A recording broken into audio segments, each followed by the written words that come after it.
प्रभो नमः शिवाय महारुद्राय हर हर महादेव शिव शंभो धवलेश्वराय वालालिंगाय नमः। दीपं यदि परं ब्रह्म दीपं यदि जनार्दनः दीपहरतु मे पाप पूजा दीप नमस्तुते। अहे धवलेश्वराय वालालिंग महाप्रभु संसार सुखी रखंतु।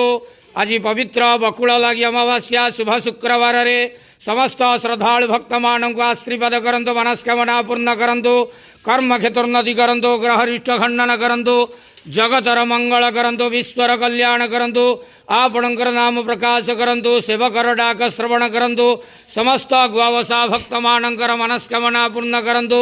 जो जो भक्त माने आपणक पाखरे मानसिक रखिजंती तांक मानसिक पूर्ण करंतु। बाबा धवलेश्वराय वालालिंगाय नमो नमः। संसार सुखी रखंत आनंदे गवार हरि बोलो। आज पवित्र बकुल लगी अमावास्या शुभ शुक्रवार रे समस्त श्रद्धालु भक्त मान को आशीर्वाद करंत आनंदे गवार हरि बोलो।